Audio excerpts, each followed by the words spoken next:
friends, welcome to our channel. இன்னைக்கு நம்ம வீடியோல என்ன பார்க்க போறோம் அப்படினு பாத்தீங்கன்னா நான் வந்து ஒரு வீடியோ போட்டுருந்தேன். குழந்தை பிறந்தனே வந்து இத கட்டாயம் வந்து கவனிங்க அப்படினு சொல்லி.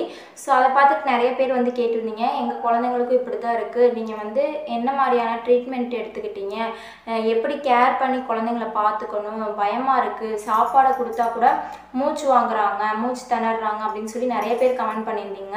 சோ அவங்களுக்குலாம் தான் இந்த வீடியோல வந்துட்டு நான் அந்த குழந்தைகளுக்கு வந்து எப்படி நம்ம வந்து கேர் பண்ணிக்கலாம், என்ன மாதிரியான ட்ரீட்மெண்ட் வந்து பாப்பாவுக்கு நான் எடுத்துக்கிட்டேன், அந்த மருந்து வந்து எப்படி நம்ம கொடுக்கணும்னு ஃபுல் டீட்டெயிலாக சொல்ல போகிறேன். ஸோ வீடியோவை அப்டேன் வரைக்கும் ஸ்கிப் பண்ணாமல் பாருங்கள். வீடியோக்குள்ளே போகிறதுக்கு முன்னாடி நம்ம சேனல் நீங்கள் சப்ஸ்கிரைப் பண்ணல அப்படின்னா சப்ஸ்கிரைப் பண்ணிக்கோங்க. பக்கத்தில் இருக்க பெல் ஐக்கானை கிளிக் பண்ணிக்கோங்க. உங்களுக்கு ஏதாவது வீடியோ வேணும் இல்லை டவுட்ஸ் இருந்துச்சு அப்படின்னாலும் கீழே கமெண்ட் பண்ணுங்கள். வாங்க வீடியோக்குள்ளே போயிடலாம். வீடியோக்குள்ளே போகிறதுக்கு முன்னாடி சூப்பரான ஒரு சேனல் பற்றி பார்த்துடலாங்க. வருண் கௌசி VKS அப்படின்னு சொல்லி ஒரு சேனல். அவங்க சேனல் ஸ்டார்ட் பண்ணி இப்போ 1 month ஆகிருக்கும் அப்படின்னு நினைக்கிறேன்.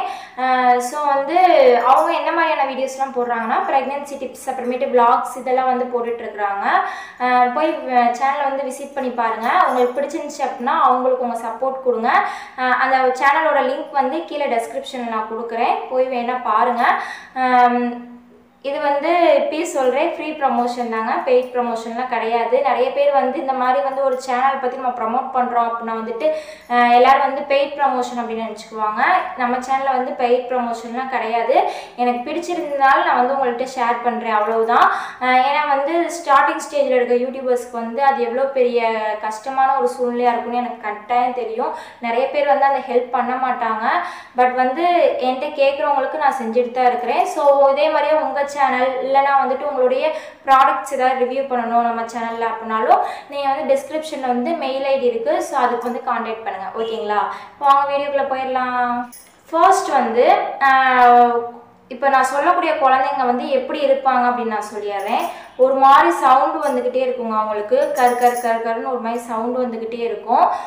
மூக்குலேருந்து பார்த்தீங்கன்னா சளியெல்லாம் வந்து ரன்னிங் நோஸ் அப்படின்னு சொல்லுவாங்க, சளி ஒழுகுறதோ அந்த மாதிரி ப்ராப்ளம்லாம் எதுவுமே அவங்களுக்கு இருக்காது. ஆனால் வந்து நார்மலாக ஓடினாங்க இல்லை நார்மலாக சும்மா இருக்கும்போதே கூட பார்த்தீங்க அப்படின்னா வந்து அவங்களுக்கு ஒரு மாதிரி சவுண்டு இருந்துகிட்டே இருக்கும். ஸோ இது எதனால அப்படின்னு பார்த்தீங்கன்னா 2 முக்கிய காரணங்கள் இருக்குங்க. ஒன்று வந்துட்டு வயிற்றுக்குள்ளேயே வந்து தண்ணியை குடிச்சிட்டாங்க அப்படின்னு சொல்லுவாங்க, அந்த கோழை தண்ணீர் அப்படின்னு சொல்லுவாங்க. கோழைன்னா என்னன்னு நிறைய பேர் கேட்டிருந்தீங்க. அது வந்து நம்மளுடைய பனிக்கூடத்தை அந்த தண்ணி தாங்க, பிசு பிசுன்னு சளி மாதிரி தான் இருக்கும் அதுவும். ஸோ அந்த தண்ணியை வந்து குடிச்சிட்டாங்க. நிறைய பேருக்கு ஆப்ரேஷன் இதனாலே பண்ணிடுவாங்க. குழந்தை வந்து வயிற்றுல தண்ணி குடிச்சிருச்சு அப்படின்னு சொல்லுவாங்க. இல்லை வந்து பனிக்கூடம் உடஞ்சி டெலிவரிக்கு வந்து கொஞ்சம் லேட் ஆகும் இல்லைங்களா? ஸோ அந்த சமயத்துலேயும் குழந்தைங்க வந்து தண்ணி குடிச்சிருவாங்க. இது 2 விஷயங்க. இது 2க்கும் நம்ம ஒன்றுமே பண்ண முடியாது. இது டாக்டர்ஸை குத்தம் சொல்லி நம்ம ஒன்றும் பண்ண முடியாது. இன்னொரு விஷயம் இருக்குது. குழந்தை பிறந்ததுக்கு அப்புறமேட்டு எல்லா குழந்தைங்களுக்குமே வந்து ஒரு பம்ப் மாதிரி இருக்கும். அதை வச்சு மூக்கில் வாயிலெல்லாம் வந்து பம்ப் பண்ணி எடுப்பாங்க. ஸோ அதை வந்து செய்கிறதில்ல மோஸ்ட்லி. இப்போ நிறைய இடத்துல வந்து செய்கிறதில்ல பார்த்தீங்கன்னா கவர்மெண்ட் ஹாஸ்பிட்டலில் குறிப்பாக. ஸோ அப்படி இருக்கிற குழந்தைங்களுக்கு வந்துட்டு இது நம்மளோட மிஸ்டேக். ஸோ அதனால வந்து அவங்களுக்கு அந்த சவுண்ட் வர வாய்ப்பு இருக்குது. இன்னொரு சில குழந்தைங்க வந்து ப்ரீமெச்சூர் பேபியாக வந்து பிறப்பாங்க இல்லைங்களா? ஸோ அவங்களுக்கு வந்துட்டு நுரையீரல் வந்து வளர்ச்சி வந்து கம்மியாக இருந்திருக்கும், ஓகேங்களா? நான் நர்ஸிட்ட பாப்பாவுக்கு அப்படி இருக்கும்போது கேட்டதுக்கு ப்ரீமெச்சூர் பேபியா அப்படின்னு ஃபஸ்ட்டு கேட்டாங்க. ஏன்னா வந்து நுரையீரல் தான் வந்து கடைசியாக வந்து நமக்கு வந்து வளர்ச்சி அடையுமாமா. ஸோ அப்படி இருக்கும்போது வந்து அவங்க முன்னாடியே பிறந்தனால கொஞ்சம் அவங்க வந்து மூச்சு விடுறதுக்கு கொஞ்சம் சிரமப்படுற மாதிரி ஃபீல் பண்ணுவாங்க, ஓகேங்களா? ஸோ இந்த காரணங்களால தான் இவங்களுக்கு வந்து இப்படி ஆகுது. சரி, ஓகே. இப்போ வந்து எதனால இப்படி இருக்குது அப்படின்னு நான் உங்களுக்கு காரணம் சொல்லிட்டேன். ஸோ இதுக்கு வந்து நம்ம என்னென்ன பண்ணணும் அப்படின்னு சொல்கிறேன். ஃபஸ்ட்டு வந்து ஃபுட்ஸ் எடுத்துக்கிட்டிங்க அப்படின்னா வந்து நார்மலாக நம்ம வீட்டிலலாம் வந்து 5-6 மாதத்துலேருந்தே வந்து ஃபுட் கொடுக்க ஆரம்பிச்சிருவாங்க. கையில் நல்லா பிசைஞ்சு கொடுப்பாங்க, ஓகேங்களா? ஸோ இந்த மாதிரி குழந்தைங்களுக்கு நம்ம அப்படி பண்ணக்கூடாதுங்க. அவங்களுக்கு வந்துட்டு நம்ம நல்லா மிக்ஸி ஜாரில் போட்டு நைஸாக அரைச்சி அப்படி தான் வந்து அவங்களுக்கு கொஞ்சம் லிக்யூடாக தான் கொடுக்கணும், கெட்டியாக நம்ம கொடுக்கக்கூடாது. 2வது பாயிண்ட் என்ன அப்படின்னு பார்த்தீங்கன்னா, நம்ம வந்து நார்மலாக காலில் படுக்க போட்டு தான் குழந்தைங்களுக்கு வந்து ஃபுட் வந்து ஃபீட் பண்ணுவோம் அவங்க உட்கார்ற வரைக்கும். இப்போ வந்து நிறைய உட்கார வைக்கக்கூடிய சில ஐட்டம்ஸில் சேர் மாதிரியெல்லாம் இருக்குது, ஓகேங்களா? ஸ்பெசிஃபிக்காக எல்லா குழந்தைங்களுக்கும் இது தேவைப்படாது. ஸ்பெசிஃபிக்காக இந்த மாதிரி ப்ராப்ளம் இருக்குது குழந்தைங்களுக்கு, நீங்கள் அந்த மாதிரி திங்ஸோ சேர் மாதிரி இருக்கும் இல்லைங்களா? ஸோ அதுவோ இல்லைன்னா வந்து தலைவாணியை போட்டு சுற்றி உட்கார வச்சு ஃபீட் பண்ணுங்கள். ஓகேங்களா? சாப்பாடாக இருக்கட்டும், இல்லை ஏதோ ஒரு ஜூஸ் ஐட்டமாக இருக்கும், அதெல்லாம் வந்து படுக்க வச்சு கொடுத்தீங்க அப்படின்னா வந்து அவங்களுக்கு ரிவர்ஸ் ஆகும்போது நான் சொன்னேன் இல்லைங்களா பாப்பாவுக்கு என்ன ப்ராப்ளம் வந்துச்சுன்னு, ஸோ அந்த மாதிரி ப்ராப்ளம் வர சான்ஸ் இருக்குது. மூணாவது வந்து என்ன அப்படின்னு பார்த்தீங்கன்னா, அவங்களுக்கு வந்து நீங்கள் ஃப்ரூட்ஸ் எல்லாம் வந்து அவாய்ட் பண்ணிடுங்க. இப்போ வந்து வெயில் காலம், அதனால வந்து ஒன்றும் ப்ராப்ளம் கிடையாது. இருந்தாலும் வந்து ஒரு லிமிட்டாக தான் அவங்களுக்கு ஃப்ரூட்ஸு ஜூஸ் இதெல்லாம் வந்து நீங்கள் கொடுக்கணும். ஸோ ஃபுட்ஸில் வந்து இதெல்லாம் வந்து நீங்கள் கான்சென்ட்ரேட் பண்ணிக்கோங்க. இப்போ நார்மலான பேபிக்கு வந்து நம்ம ஒரு 4 monthஸில் வந்து சாலிட் ஃபுட் ஸ்டார்ட் பண்ணுறோம் அப்படின்னா இவங்களுக்கு வந்து கொஞ்சம் ஒரு 5 to 6 monthஸில் வந்து அதுவுமே மிக்ஸி ஜாரில் போட்டு கொடுக்குற மாதிரி பார்த்துக்கோங்க. நெக்ஸ்ட்டு இந்த மாதிரி இருக்க குழந்தைங்க இருக்கக்கூடிய வீட்டில் என்ன மாதிரியான திங்ஸ் நம்ம அவைலபிளாக கட்டாயம் வச்சுக்கணும் அப்படின்றத சொல்கிறேன். ஃபஸ்ட்டு என்ன அப்படின்னா வந்து அந்த பம்புங்க, அந்த பிக்சர் வந்து நான் சைடில் ஷோ பண்ணுறேன். அமேசான்லேயே இது அவைலபிளாக தான் இருக்குது, இல்லை டாக்டர்ஸ்ட்ட நீங்கள் கேட்டிங்க அப்படின்னாலும் அவங்க தருவாங்க. இந்த பம்ப் வந்துட்டு டக்குன்னு வந்து குழந்தைங்களுக்கு புற போயிடுச்சு, இல்லை வந்துட்டு வாமிட் பண்ணி திணறாங்க, மூச்சு திணறாங்க. நிறைய பேர் வந்து கமெண்ட் பண்ணியிருந்தீங்க சாப்பாடு கொடுத்தாலே வந்து மூச்சு திணறாங்க அப்படின்னு சொல்லி. ஸோ அப்படி இருக்கிறவங்க கட்டாயம் இந்த பம்ப் வாங்கி வச்சுக்கோங்க. குழந்தைங்களை படுக்க வச்சு இதை ப்ரெஸ் பண்ணி எடுத்தீங்க அப்படின்னா வந்து சாப்பாடு ஏதாவது இருந்துச்சு அப்படின்னா கூட நமக்கு வந்துடும் ஈஸியாக. அப்புறம் குழந்தைங்க வந்து ஃப்ரீ ஆயிடுவாங்க. ஸோ இது வந்து கட்டாயம் வாங்கிக்கணும். நான் வந்து இது வாங்கும்போது ப்ரைஸ் வந்து பார்த்தீங்கன்னா 500 rupees, 500 ரூபாய் இருந்துச்சு அப்படின்னு நினைக்கிறேன். நெக்ஸ்ட்டு வந்து நெபுலைசர், இதை பற்றி தனியாகவே நான் ஒரு வீடியோ போட்டிருக்கேங்க. ஸோ வந்து ஏன்னா நார்மலாகவே வந்து சீசன் மாறும்போது கட்டாயம் வந்து சளி பிடிக்கும். இந்த மாதிரி குழந்தைங்களுக்கு சொல்லவே வேணாம். ஸோ வந்து கட்டாயம் நீங்கள் நெபுலைசர் வந்து வச்சுருக்கணும். அதோட ப்ரைஸ் வந்து 1000 சில்லரை நினைக்கிறேன், எனக்கு கரெக்டாக தெரியல, நான் வாங்கி 1 year ஆச்சு. ஸோ அந்த லிங்க் வந்து நான் டிஸ்கிரிப்ஷனில் கொடுக்குறேன், ஐ கார்ட்லேயுமே கொடுக்குறேன், நீங்கள் போய் பாருங்கள். தனியாக ஒரு வீடியோ போட்டிருக்கேன் அது எப்படி யூஸ் பண்ணணும் அப்படின்னு சொல்லி. ஸோ அதை வந்து நீங்கள் டாக்டர்கிட்ட கேட்டு வாங்கி வச்சுக்கோங்க. அது வந்து கூலிங், நமக்கு வந்து திடீர்னு மழை பெய்யும், சீசன் சேஞ்ச் ஆகும் இல்லைங்களா? ஸோ அந்த டைமில் வந்து நீங்கள் குழந்தைங்களுக்கு வந்து அந்த ஸ்ட்ரீம் வந்து நீங்கள் கட்டாயம் வச்சாகணும். அப்போ வந்து அவங்க வந்து கொஞ்சம் மூச்சு விட ஃப்ரீயாக வந்து ஃபீல் பண்ணுவாங்க. ஓகேங்களா? சரி, ஓகே. இதெல்லாம் வந்துட்டு நம்ம அவங்க வந்து ப்ரொடெக்ட் பண்ணுறதுக்கு செய்யக்கூடியவை. நெக்ஸ்ட்டு வந்துட்டு என்ன மாதிரியான மெடிசின் வந்து அவங்களுக்கு வந்து நம்ம கொடுக்கலாம் அப்படின்னு பார்த்தலாம். நான் வந்து பார்த்திங்கன்னா நிறைய டாக்டர்ஸ்ட்ட, திண்டுக்கல்லாக இருக்கட்டும், அங்கே ஆந்திராலேயுமே வந்து நிறைய டாக்டர்ஸ்டெல்லாம் போயிட்டேங்க. பட் வந்து எதுவுமே வந்து ஒர்க் அவுட் ஆகலை. பாப்பாவுக்கு வந்துட்டு பார்த்திங்கன்னா சளி டானிக்காக தான் கொடுத்தாங்க. சளி டானிக் எதுவுமே வந்து வேலைக்கு ஆகலை அப்படின்னு தான் சொல்லணும். ஸோ கடைசியாக எதர்ச்சியாக வந்து நாட்டு மருந்து கடையில் வந்து விசாரித்து தான் இந்த மருந்து நாங்கள் வாங்கினோம். இது வந்து பார்த்திங்கன்னா 4 மருந்துங்க. பாலகுடோரி, அப்புறமேட்டு வந்து கஸ்தூரி, கோரோசனை, பால சஞ்சீவி, 4 மருந்து சொல்லுவாங்க. அது என்ன அப்படின்னு பார்த்தீங்கன்னா பால சஞ்சீவி அப்படின்னு சொல்லக்கூடிய மருந்து. இது நிறைய பேத்துக்கு தெரிஞ்சிருக்கும். குழந்தைங்களுக்கு வந்து பேதிக்கு கொடுக்குறதுக்கு இது ரொம்ப ரொம்ப யூஸ்ஃபுல்லாக இருக்குங்க. ஒரு சில குழந்தைங்க சாப்பிட மாட்டாங்க.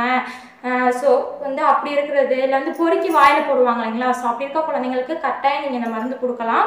அந்த மருந்து பார்த்திங்கன்னா இப்படி தான் இருக்கும். இப்போதைக்கு என்கிட்ட இந்த ஒன்று தாங்க இருக்குது. குழந்தை அடுத்து பிறந்ததுக்கப்புறம் தான் நான் வாங்கணும். பாப்பாவுக்கு சரியானனால நான் வந்து நிப்பாட்டிட்டேன், இதெல்லாம் கொடுக்கறது இல்லை இப்போ. ஸோ வந்து இந்த மருந்தை வந்து வாங்கிக்கோங்க. ஸோ வந்து அவங்க வந்து இந்த மாதிரி ஒரு பேப்பர் வந்து உள்ளே வந்து கொடுத்துருப்பாங்க. ஸோ அதில் வந்து பார்த்தீங்கன்னா அன்னைக்கு வந்து நீங்கள் என்னென்ன சாப்பிடணும் சாப்பிடக்கூடாது அப்படின்ற மாதிரிலாம் போட்டிருப்பாங்க.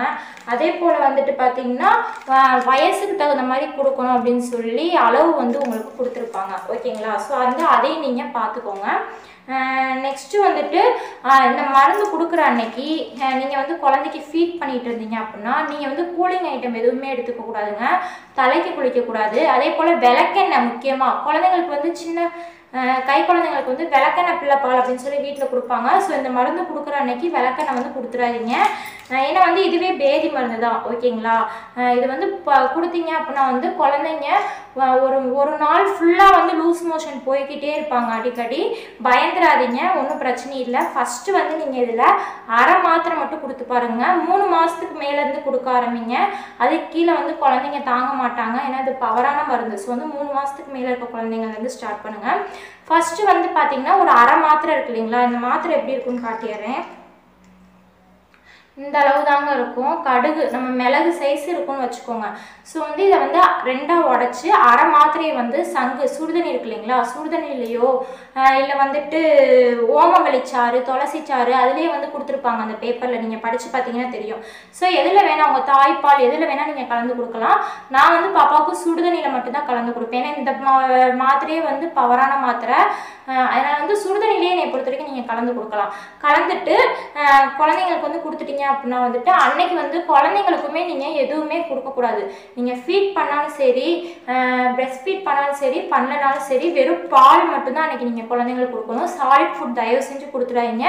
ஏன்னா உங்களுக்கு வந்து வயிறு வலிச்சு லூஸ் மோஷன் ஆகும், 10க்கு ஒரு 2 டைம்ஸ் வந்து வாமிட் எடுப்பாங்க. ஓகேங்களா? அப்போ வந்து நீங்கள் சாலிட் ஃபுட் கொடுத்தீங்க அப்படின்னா வந்து எங்கேயாவது போய் மாட்டிக்க சான்ஸ் இருக்குது. அதனால் வெறும் பால் மட்டும் கொடுங்க. அந்த டயர்ட்லேயே வந்து அன்றைக்கி ஃபுல்லாக எதுவும் சாப்பிட மாட்டாங்க. சொல்லப்போனால் ரொம்ப லூஸ் மோஷன் ஆகி குழந்தை வந்து ரொம்ப டயர்ட் ஆகிட்டாங்க அப்படின்னா வந்து கொஞ்சமாக ரசம் வச்சு மதியத்துக்கு மேலே வந்து சாப்பிட கொடுத்துருங்க. லூஸ் மோஷன் நின்றும். ஓகேங்களா? அதுக்கும் நீங்கள் பயப்பட வேணாம். ஸோ பார்த்தீங்கன்னா இது எல்லா குழந்தைங்களுக்குமே கொடுக்கலாம். குறிப்பாக இந்த குழந்தைங்களுக்கு ரொம்ப ரொம்ப நல்லதுங்க. பாப்பாவுக்கு இதை கொடுத்தது சரியாச்சு. வாரத்துக்கு ஒரு தடவை தான் இந்த மருந்து கொடுக்கணும். அதையும் நான் இப்பயே சொல்லிடுறேங்க. தினமும் தயவு செஞ்சு கொடுத்துறாதீங்க. வாரத்தில் ஒரே ஒரு நாள் கரெக்டாக, இப்போ இந்த ஞாயிற்றுக்கிழமை கொடுக்குறீங்க அப்படின்னா அடுத்த ஞாயிற்றுக்கிழமை வீட்டில் வந்து உங்கள் ஹஸ்பண்ட் வந்து எப்போ ஃப்ரீயாக இருப்பாங்க, லீவாக இருப்பாங்க, இல்லை வந்து அத்தை இருக்காங்க, அம்மா இருக்காங்க அப்படின்னா ஒன்றும் பிரச்சனை இல்லை. நீங்கள் சிங்கிளாக இருக்கும்போது கொடுக்க வேணாம். அன்னைக்கு வந்து தவிர்த்துக்கோங்க. ஏன்னா வந்து கூட ஒரு ஆள் இருக்கணும். அடிக்கடி வந்து குழந்தை வந்து லூஸ் மோஷன் போய்கிட்டே இருப்பாங்க. அப்போ தான் வாங்கி வாரத்துக்கு 1 டைம் கொடுத்தீங்க அப்படின்னாலே போதும். குழந்தைங்களுக்கு வந்து படிப்படியாக உடனே வந்து அந்த சவுண்டு குறையாது. படிப்படியாக வந்து அந்த சவுண்டு தன்னால் குறைஞ்சி போயிடுங்க. பயப்படணும்னு அவசியம் இல்லை. எனக்கு தெரிஞ்சு பார்த்தீங்கன்னா ஒரு சில குழந்தைங்களுக்கு 5 வயசு 7 வயசு வரைக்கும் கூட வந்து அந்த ப்ராப்ளம் இருந்திருக்கு. அது எதனால் அப்படின்னு பார்த்தீங்கன்னா நுரையீரல் வளர்ச்சி இல்லாமல், அதாவது ப்ரீ மெச்சூர் பேபின்னு சொல்லுவாங்கங்களா, ஸோ அப்படி வந்து அவங்க பிறந்தனால அவங்களுக்கு வந்து இந்த ப்ராப்ளம் இருந்திருக்கு. இந்த வயிற்றுல இருக்க தண்ணியை குடிச்சிட்டாங்க, இல்லை வந்துட்டு அந்த கோலையை எடுக்காமல் விட்டுருந்தாங்க அப்படின்னா நீங்கள் இந்த மருந்து கொடுக்குறது மூலமாகவே சரியாயிடும். சரிங்களா? ஸோ வந்து நீங்கள் வாங்கும்போது நாட்டு மருந்து கடையிலையுமே வந்து தெளிவாக கேட்டுக்கோங்க. 1 டைம் அவங்களும் நான் இப்போ சொன்னதான் சொல்லுவாங்க. இருந்தாலும் அவங்கள்ட்ட கேட்டிங்கன்னா இன்னும் உங்களுக்கு தெளிவாக சொல்லுவாங்க. ஸோ வந்துட்டு வாரத்தில் 1 டைம் இல்லை 2 வாரத்துக்கு 1 டைம் கூட நீங்கள் கொடுக்கலாம். இதுதாங்க இந்த வீடியோ உங்களுக்கு யூஸ்ஃபுல்லாக இருந்திருக்கும் அப்படின்னு நினைக்கிறேன். இந்த வீடியோ உங்களுக்கு பிடிச்சிருந்துச்சு அப்படின்னா லைக் பண்ணுங்கள், ஷேர் பண்ணுங்கள், கூட மறக்காமல் சப்ஸ்கிரைப் பண்ணி பக்கத்தில் இருக்க பெல் ஐக்கானை கிளிக் பண்ணிக்கோங்க. இதே மாதிரி உங்களுக்கு ஏதாவது வீடியோ வேணும் இல்லை டவுட்ஸ் இருந்துச்சு அப்படின்னாலும் கீழே கமெண்ட் பண்ணுங்கள். இதே மாதிரி ஒரு யூஸ்ஃபுல்லான வீடியோ வந்து உங்களை பார்க்குறேன். அது வரைக்கும் டாட்டா, பை பாய்.